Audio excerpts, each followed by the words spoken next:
Hey, and in this episode of Creating Success in Mass, we're going to be talking about all of the stresses that we have that create just more messes. The stress, the chaos, the holiday, the demands, the expectations, why do I feel like I'm a hamster in a hamster wheel running around and I'm actually getting nowhere and more stuff is just piling up and I just keep spending and it's going faster and faster and faster and how do I get the wheel to stop?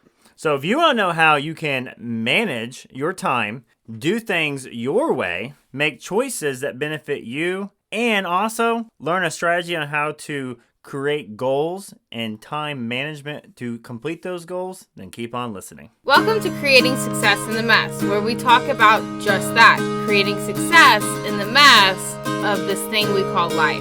We're your hosts, Corey and Whitney, a husband and wife team that does life and business together. In this podcast, we share our struggles and funny moments as we have journeyed growing our family, our faith, and businesses. We share inspiration, motivation, and practical tips and tricks to help you build yourself in a life you love. We invite you to join us every week on the podcast, and we can't wait to create success in the mess together. Hey, and welcome to another episode of Creating Success in the Mess. And in this episode, it's messy. It's the end of 2023. Yeah, we are in this crunch time of the holidays and the end of the year and all of these stresses and demands of just life in general, and then the festivities and the expectations of all of that on top of our business expectations and end of the years and goals and everybody, it's just so much, too much. Yeah, too much, which seems to be the running theme of my life. Too many things, too much. We have multiple businesses and they are all in demand. Multiple businesses. I'd rather have one at this point. It's the end of the year, and so they all have their own requirements and stress points, and this is all on top of the just daily grind, the daily, weekly requirements. Well, and reminder, we moved across the country in the last 5 months, so yeah, so we added this extra chaos on top of all the other chaos. And not half our businesses are brick and mortar, so it's like a restart. Right. So it's we got a set of twins again. Right. So like newborn babies. So basically, our businesses are kind of like these colicky babies. It feels like they are these really needy babies right now. And then you have the pressure of it's the end of the year. And so you should be running all these deals and all these sales and all of these events and all of these, shopping sprees. And you look at your number and you're like, oh, it's the end of the year. I forgot, in January, I had a goal to, get to be, a multi-million-dollar business this year, and I only have, 3 weeks left, so I better bust out a couple $1 million real fast. And in reality, that just isn't realistic. Right. Like Black Friday, so, shoot, I'm going to hit up another Black Friday. I'm going to make my own Black Friday. There's no sales happening. Too much going on this week. Right.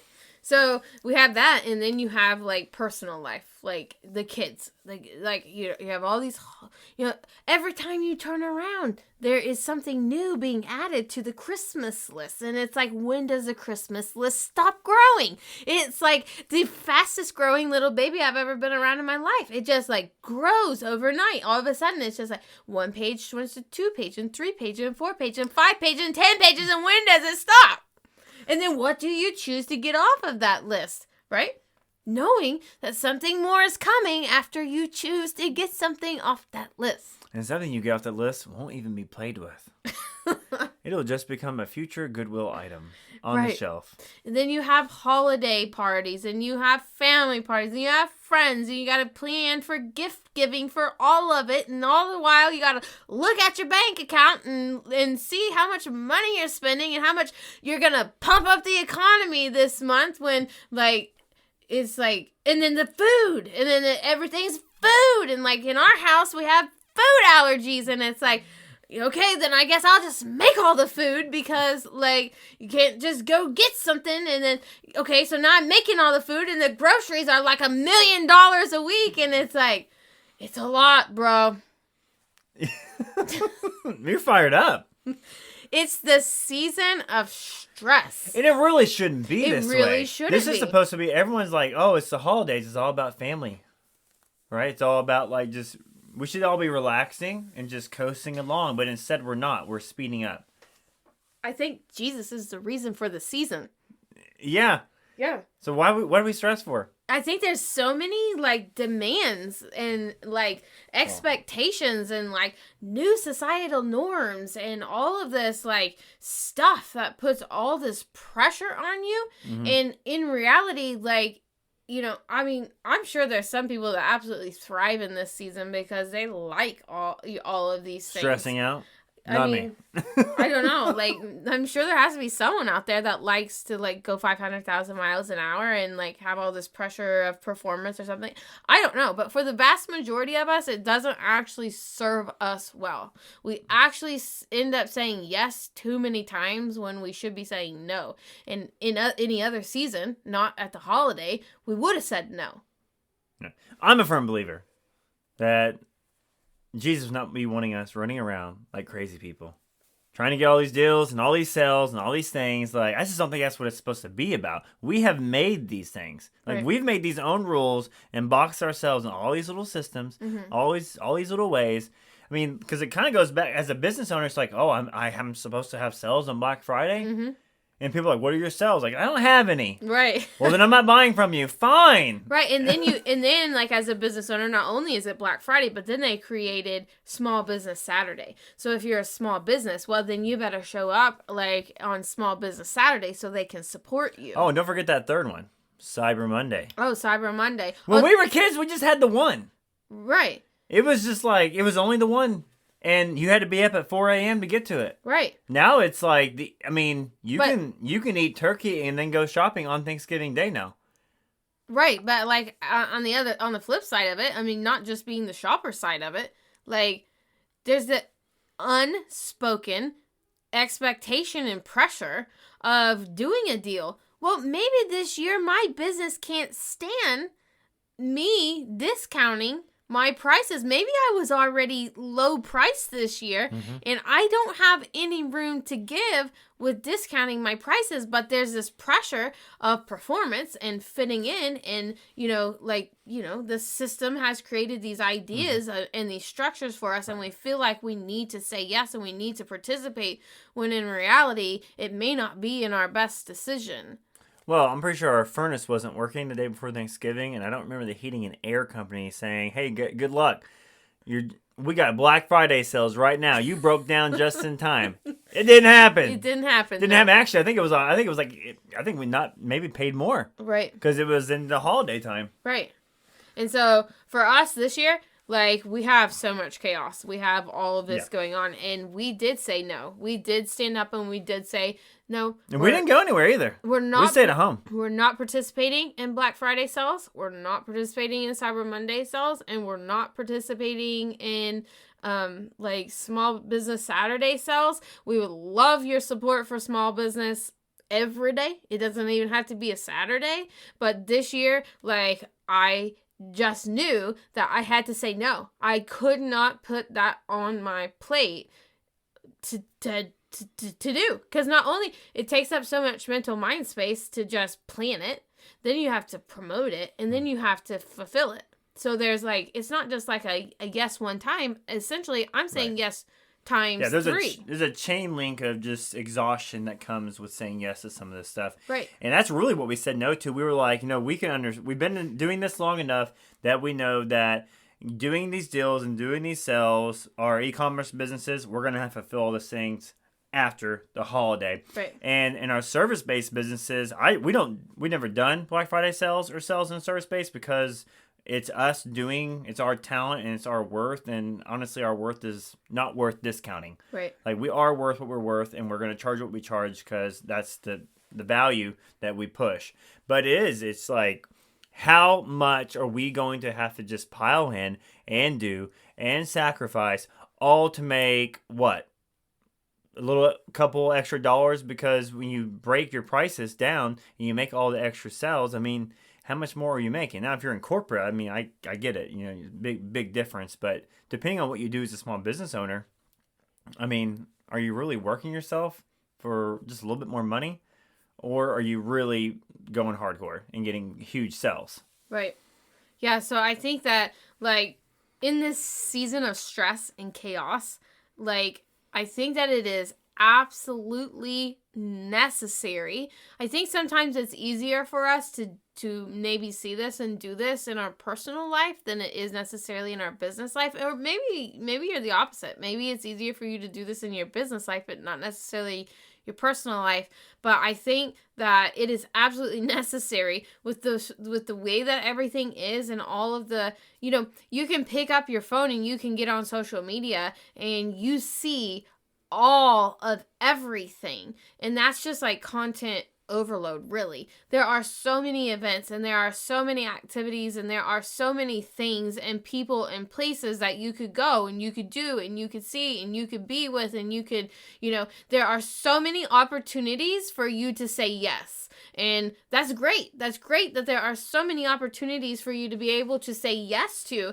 But I think sometimes that we forget that we have to balance the yeses with the nos. And so for me, it's easier sometimes to say no in my personal life than in my business. And my businesses really benefit from me saying no sometimes, just like we just talked about, like discounting our prices. Like sometimes I, have this thought that like I have to give a sell. I have to like appease the customer or whatever.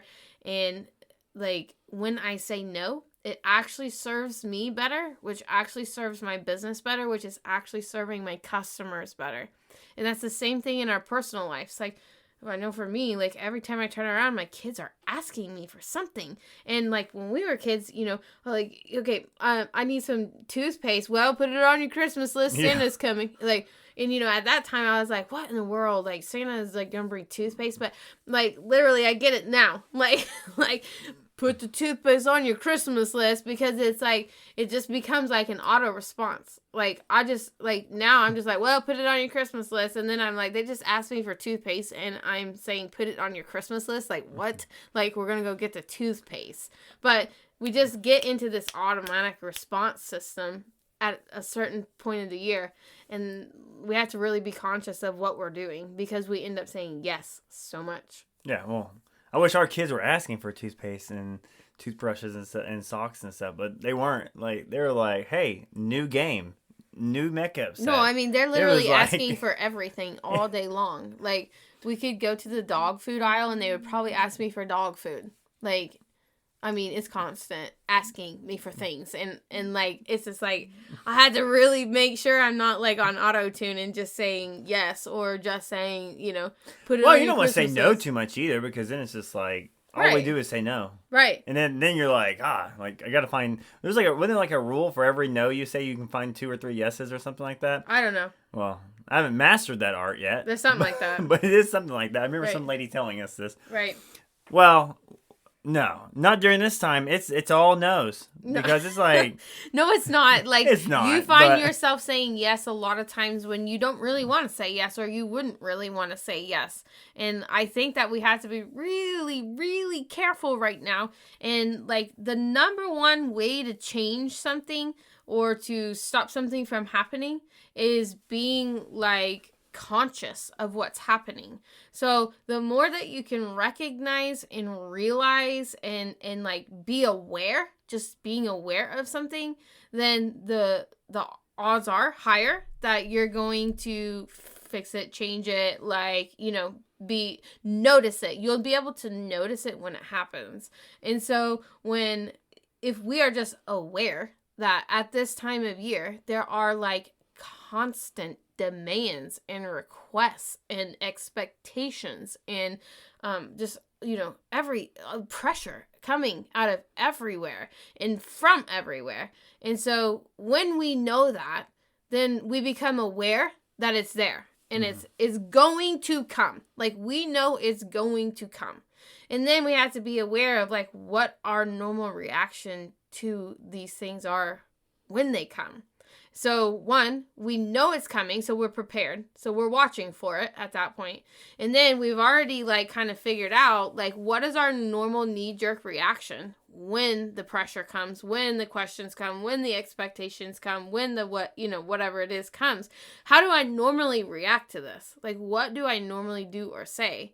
And so we're aware it's coming, and so we're prepared and we're watching for it, and then it arrives and we know what we normally do, and we've consciously made like turn like the dial in our brain to like recognize that didn't serve me well, and I don't really want to do that every time. So of course sometimes you're going to end up just doing your knee-jerk reaction of saying yes or whatever it is, but sometimes, and then you probably will immediately feel the effect afterwards of like, dang, why did I say yes? I'll bring those cookies. I don't want to make the cookies and bring the cookies. I don't even want to actually go, right? And so then at that time, like you're stuck in this place of like honoring like your true intentions of what you do or you don't want to do, and getting yourself back into alignment. And at that point you can say, no, I mean, I can't. I know I said I could make the cookies, but I really just can't even come. I'm so sorry, Or you go through with it, but then the next time that happens, or the next yes, or the whatever that comes up, you're probably going to be more likely to say no.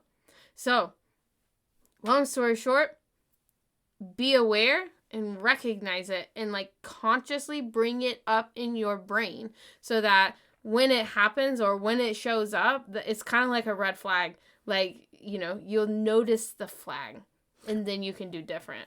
Well, really, what I kind of hear you saying in this is you're saying no to things that you're essentially going to be miserable with later. Yes, things that don't serve you. But it's not so easy to actually recognize if you're actually going to be miserable later. Like for me, I'm a people pleaser, so I'm going to be real quick to saying yes and not actually think first before I speak.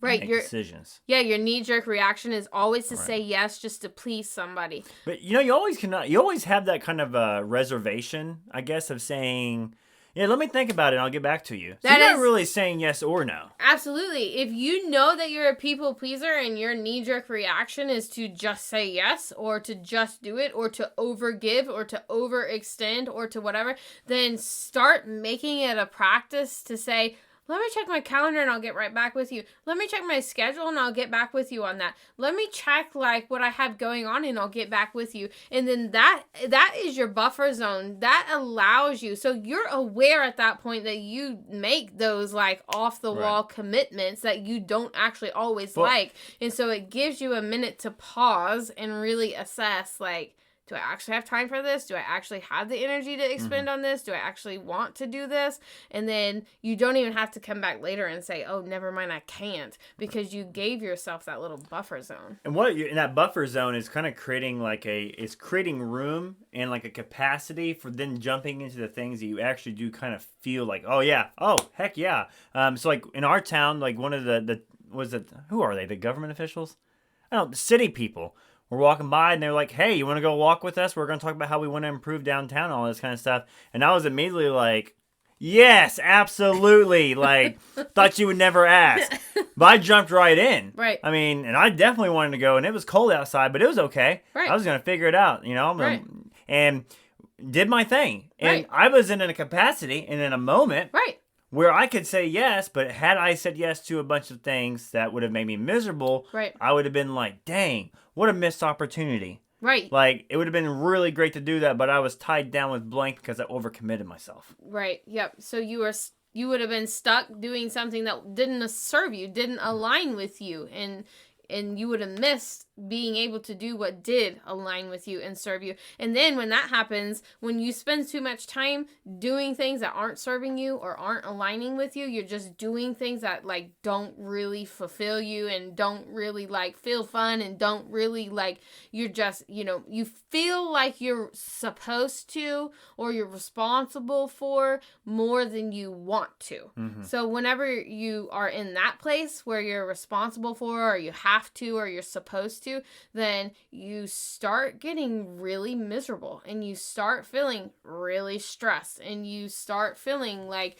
really defeated and really depressed and really anxious and Well, you also get to the point you feel like you don't ever do anything for yourself because Yeah. you feel like you're doing things for others all the time, and then you get to this victim mentality of no one ever helps me out, Right. and then you just go down a spiraling. You're beyond mess, right. like on that point. Whereas when you're playing in places that like serve you, Yeah. there's a give and a take. So you're giving your ideas and then you're getting like what it is that fuels you and drives you at the exact same time. So like this is the season where we usually tend to like lose that. We usually tend to forget that.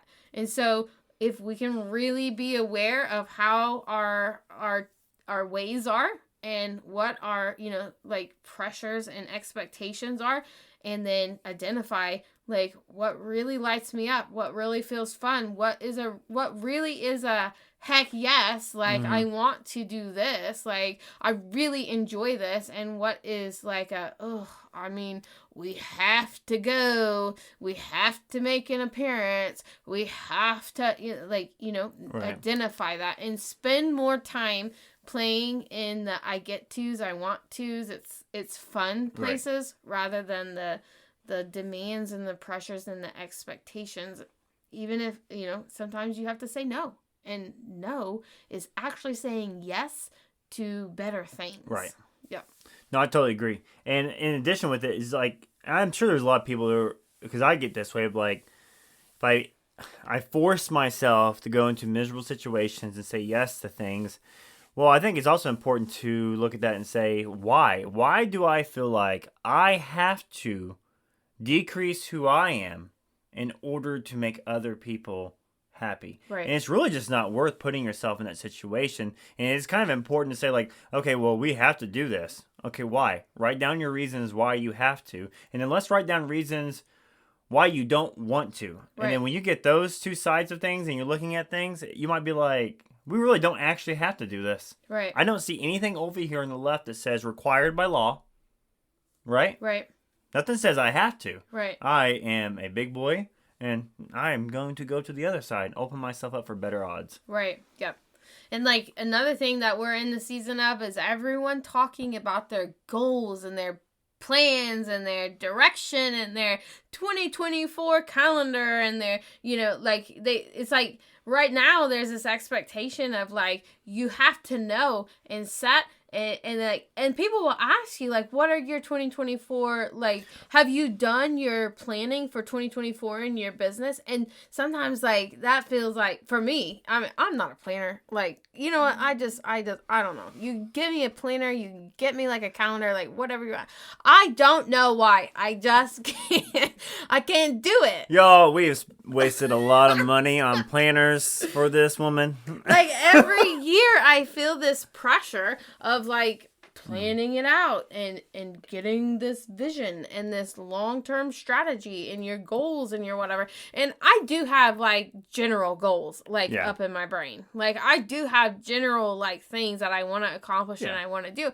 But like right now, like I know we're coming upon the season of this stress of like, what is going to be your 2024 plan? Have you sat down and mapped it all out? And I'm over here like, dude, I'm trying to figure out the rest of my 2023 plan. Like, I'm just trying to get to 2024, let alone map it all out. Right. Like, and okay, I really have something to say here. Yeah. Right? Because so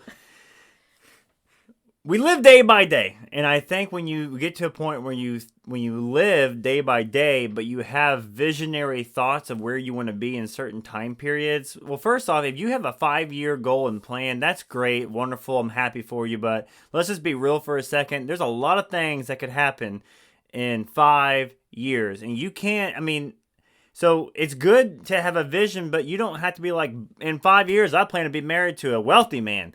Like, well, what if your 5-year plan was, I have a vision that I will do what I want to do and make money doing it. And that's my 5-year plan. You don't have to have this elaborate SMART goal. I was a teacher for a long time, and I mean, they made us like, it needs to be attainable, time oriented. It needs to be a good goal. It's just like, come on. We all know this is a freaking joke. Every teacher's going to sit down and write these, and we're all going to go do our own thing because that's day to day, because you don't know what's going to walk into your life at any given moment. And I used to sit there with students, and I have had clients, and I said, write out your 1-year goal and your 3-year goal. And you know what? I used to do the planner. I used to have that little thing on my desk, and I'd write all my appointments in. And you know what? It never really worked for me. What worked for me was setting up a piece of paper that I could write down some ideas, and I could write down some action steps, and I could complete it. And when it was done, the paper went in the garbage. Right. And a new paper came out. We were not intended as human beings to overload ourselves with all these things and all these stressors and make elaborate 5-year plans and goals. They have a vision and a mission statement. You don't have to put a due date on it. Right. You will blossom when you are ready. So don't put the stress of making sure you have to have it done by a certain deadline. Right. And I'm not saying deadlines aren't important. No. Yeah. But they don't have to be as hard as an eggshell. Right. They can be as soft as a crumbly cookie. Right. It's good to have an idea of where you want to go.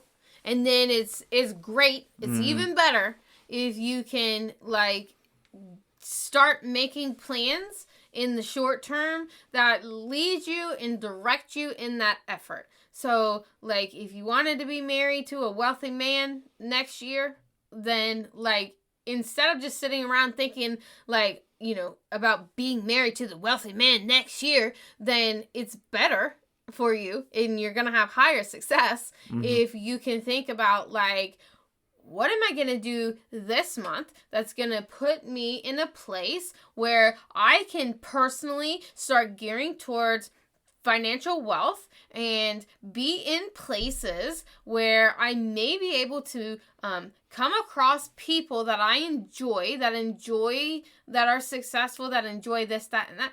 If you can look at things like that in the short term, like play, like how can I, like, you know, what can I do here right now with what I have, where I am, Right. to help me get to where I want to go, Right. without focusing on where you want to go. Like, Right. don't focus on the mountain over there. Focus on right here, right in front of you. And then you're going to beat that mountain. But if Right. you're only sitting here looking at that mountain over there, like, you're not actually it's just gonna get further, and Right. it's gonna get harder, and it's gonna get bigger. Right. And if you talk to a mountain climber, right, and they're at the bottom, and you say, what is your goal? And they're like, I'm going to get to the top. How are you going to do it? And they're going to be like, I don't know yet. One step at a time. I'm going to get over this ridge, and when I get there, I'll take another action step. Do you need ropes? I might. I got them in my bag. I'm not sure. I might have a cliffhanger on this. I might not. I might not need the ropes. Right. But I'm bringing them because the last time I did this, Right. I did need ropes. And so my experience says bring the ropes anyways. Right. And so that's the thing is you can have the goal of I'm going to get to the top, but you don't exactly know how you're going to do it. But you can bring the tools and you can prepare yourself for whatever happens. Right. And you know what? If you only get 75% of the way up there, you still got higher than I did because I'm not climbing a mountain. Like, I'm going to go to the beach. Yeah. Okay? Like, what are you going to do? I'm going to sit right here and do nothing on the but edge watch. of this chair. Yeah, on the edge of this chair, watching these waves crash. And when the sun comes down, I'm going to go home and I'm winning, baby.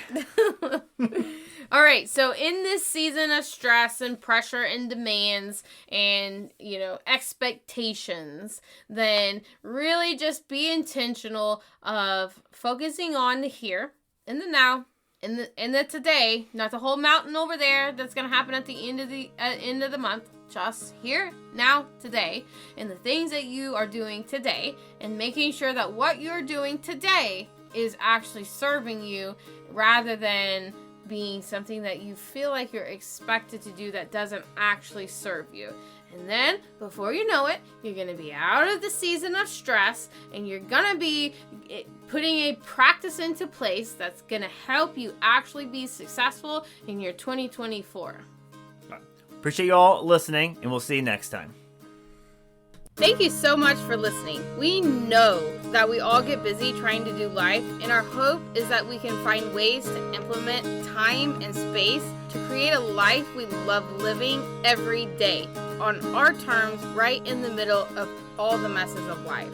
We hope that you've been inspired and our conversation will help you in some way, and it would be so amazing if you share this conversation with somebody that you think would really benefit from hearing it. You can text someone the link, or you can share it via email or on your social media pages. And please, we would love for you to leave us a review on whatever platform you are listening on because it helps us so much. The more reviews we have, the more people that will find our show, and our ultimate goal is for everyone to feel inspired, to find ways to create their own success right in the middle of all the mess. And no, they are not alone in doing so. And finally, we'd love for you to join our weekly email list so that we can connect on a deeper level and you can always be in the know of our new release events and opportunities.